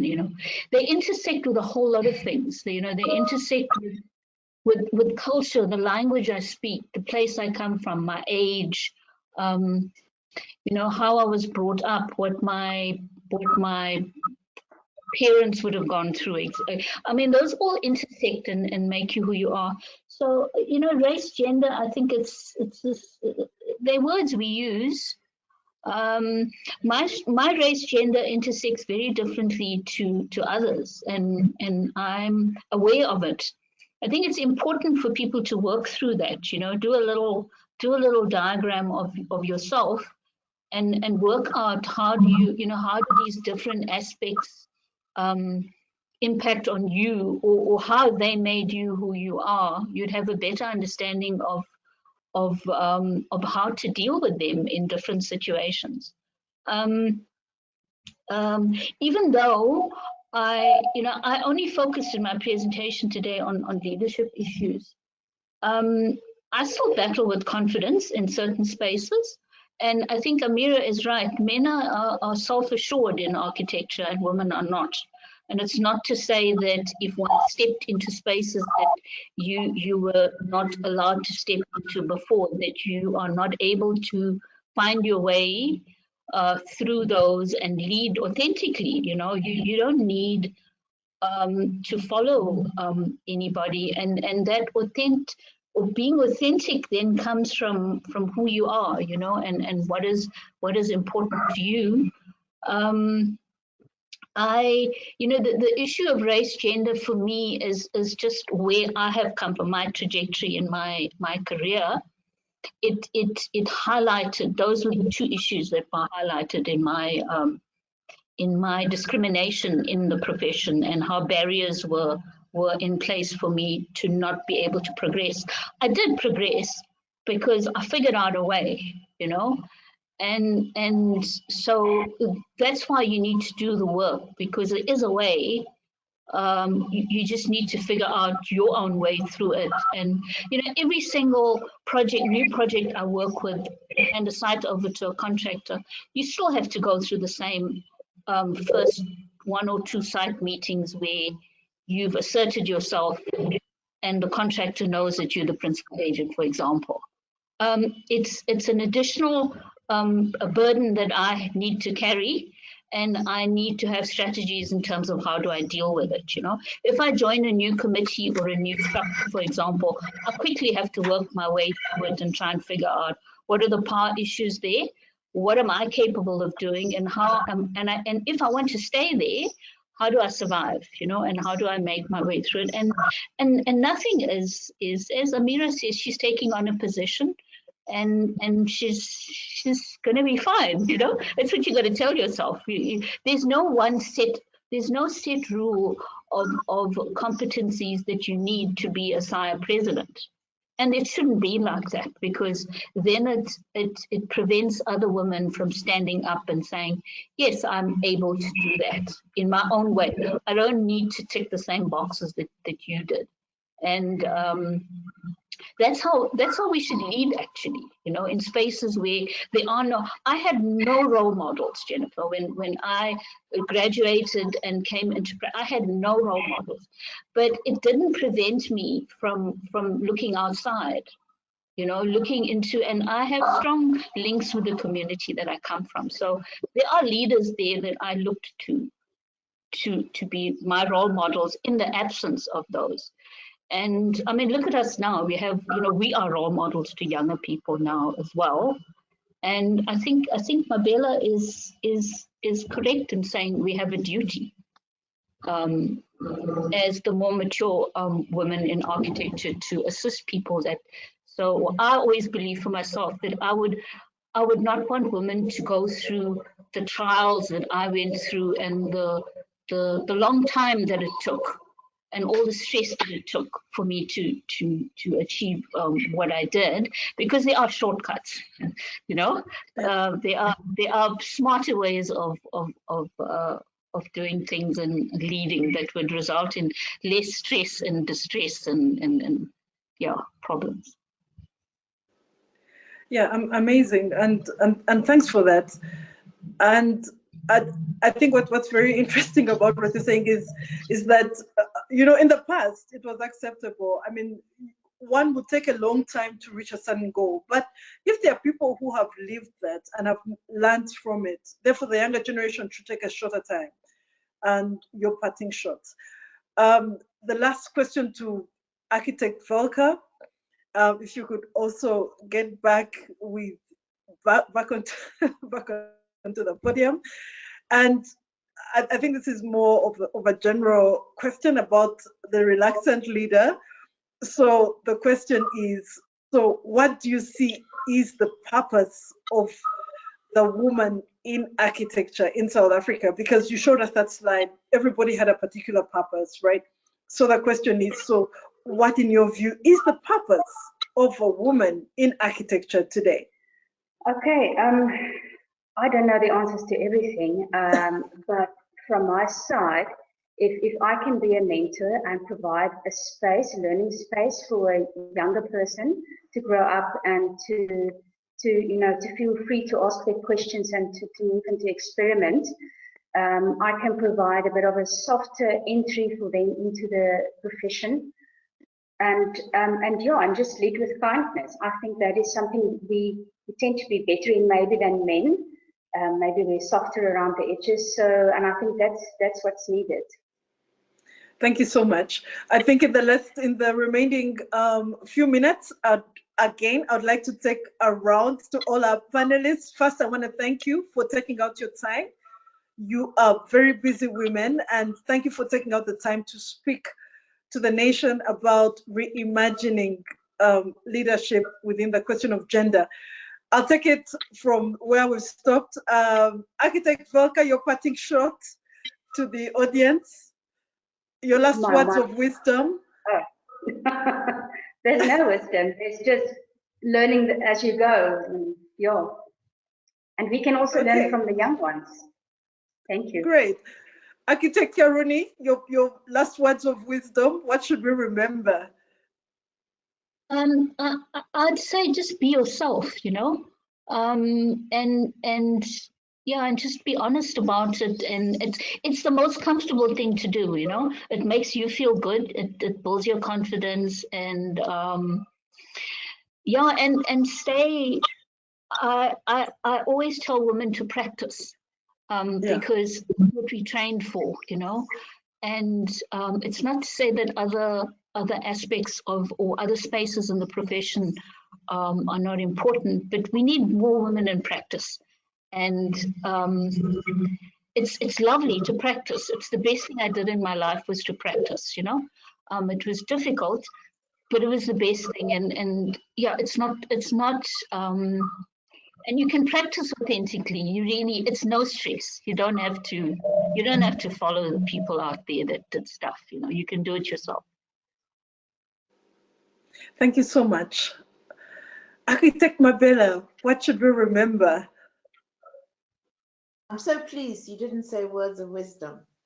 That would make me slightly uncomfortable. But what I would like to say is there's been a lot said about humility, and I certainly endorse that. However, I also feel that we should be looking at specific interventions that we could do together as built environment professionals to improve our built environment. I mean, one of the things that are the bane of my life every day when I get out of my front door is the fact that we've got bicycle lane and we do not have spaces for taxis. We don't design spaces for taxis. So that's just one example. And I would like us to see how we could actually collaborate together to say we can do better. So that's my parting shot. Thank you. Thank you, Architect Mabela. Lastly, I did not address you correctly. Your Excellency, Professor Osman, your parting shots. Okay, I didn't know that Excellency was added to my title, but No, it wasn't. But if you're the president, we call you Excellence. It's just occurring to me now. All right, over to you. I don't know why Velka is worried about the word wisdom, because since I was nominated into this position of taking over the SAIA presidency, I've been praying for wisdom. And I really appreciated what Karuni said in terms of do a diagram of yourself. Never thought of it in that way, but I learned through the years I hated when I was younger. I hated being labeled as a Sudanese Muslim black woman, etc., etc. But then as time went on, I noticed that I cannot remove myself from that. That's how people perceive me. And I also learned that sometimes, and I'll say this, it might be a bit controversial, but in some places, and I know that the next session is around the table, remaking the table, just being present in certain rooms and at certain tables, in certain forums, my presence offends. Even if I haven't spoken, just who I am, being there, does offend some people. And so I can't remove who I am from how people perceive me. And that needs a lot of wisdom to be able to navigate that, calmly, to be able to harness it in meaningful ways and to redirect it something more positive. I think that's incredibly important. I love what Karuni said. We've been trained to practice and practice authentically. I really love that comment. Karuni, thank you so much. And my closing words to all the women, just don't be afraid of being visible. My Women's Day message on the SAIA social media platform was, you many times were made to feel wrong for doing what is right. I have a suspicion a lot of us have lived that. So just be present, have the courage to take on more responsibility. And if that responsibility includes practicing authentically, as Karuni said, let's do that, and do that to the best of our abilities. And I think that's how we fulfill our role as role models. And it's not always through active mentoring, even though I also acknowledge that, but it's just by being present, being there, and not being afraid to do. Those would be my closing words. Thank you. Thank you so much, Prof. Osman. To all our online guests, we just want to thank you for joining us this morning. It's been a 2-hour session on the reimagining leadership to achieve gender equity. So what are we taking out from here? Each of the panelists has given us their parting shots. They've also given us their presentations. And if you notice, all of us on this panel, like someone said, we are on the older generation. Just my guesstimate, we're all above 40. So we bring some real valuable wealth to the discussion. Just in summary, what have we learned? When we started, we asked the question, by the end of this session, we want to be able to understand 2 things. Are we now able to think again? If yes, in which areas? The second thing is, what are we able to reconsider as architects in South Africa, especially women in architecture? It's Women's Month. In summary, from Prof. Osman, in just one sentence, the biggest thing is there are so many voices, but what is the voice you take? What is the voice that will lead you into the future? Not just for yourself, but what is the voice that will lead you into a future that will benefit and make South Africa a better place? From Architect Mavela, the biggest thing, the biggest aspect we're taking is there is a greater dialogue around the world. So how do you find your space within the global collective as a woman in architecture? And are you ready to position yourself globally while maintaining your local roots and making a difference in the world and in South Africa? Architect Karuni, what we're taking is courage, courage, courage. Have the courage to be you throughout the different scenes of life as a woman. As a student, as a woman in practice, as an employee, according to Architect Karuna, have the courage to graduate from being an employer, an employee to being an employer. Have the courage to start your own practice, excel in your own practice, and be in that space. Architect Volker, biggest thing, the reluctant leader.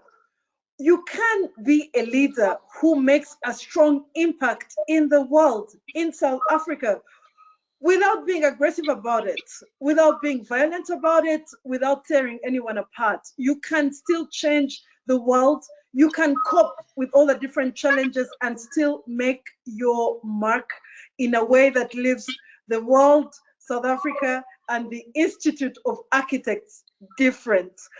My name is Jennifer Mirembe. I've been your facilitator this morning.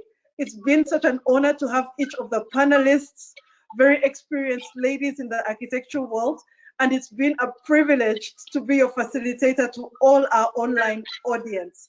I also thank the sponsors of this event. I know we'll be with you again this afternoon on the new table, and we really thank the sponsors. Without you, we would not have had this webinar. I also thank the organizers who have put in the effort to really make this happen. And I thank you and hand over back to the organizing team, Penny. Thank you, Jennifer. I just want to reflect very briefly on this morning's panel because it has reminded me of the work of Valerie Kaur, who is a Sikh American activist, filmmaker, lawyer, and author, who writes in See No Stranger, her book, about the notion of divine rage. Divine rage is fierce, disciplined, and visionary. The aim of it is not vengeance, but to reorder the world. It is a rhythm. Step away to rage, return to listen, and reimagine the solutions together. The way is not only loving kindness, but loving revolution. To Jennifer and our generous panelists, Amira, Mabela, Haruni, and Valka, thank you for centering love in this revolution.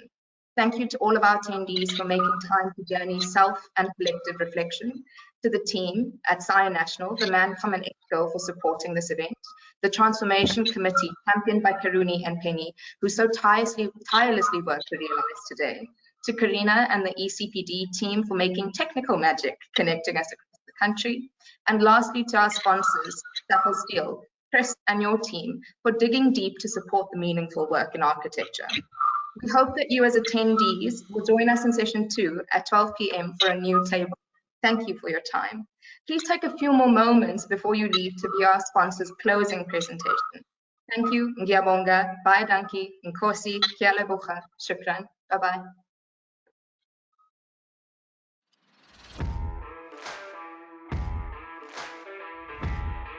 Building is more than assembling a structure, more than putting the pieces together. It's about building relationships, building trust, building pride. It's about having a vision and seeing it come to life as a testament to human strength and creativity. That's why we do what we do, driven by passion and powered by state-of-the-art technology. Saffold Steel is an African thought leader in world-class building solutions that offer long-term sustainability. We are the only producer of aluminium zinc-coated products in South Africa, and each product in our range is made with pride and care. Our pre-painted color-coated steel sheets are lightweight, fire-resistant, weatherproof, eco-friendly, and energy-reflective. They are easy to install and highly durable, not to mention beautiful to look at. We also manufacture pre-painted coils, international quality, produced locally. At Saffold Steel, quality assurance is a key priority. We demand extensive quality checks during manufacture, which is why we have confidence in our product warranty. Beyond our product offering, our services also include training, technical support during the building process, and expert knowledge resources. That's because we love being part of the journey every step of the way. Safal Steel, building Africa together and building it with pride.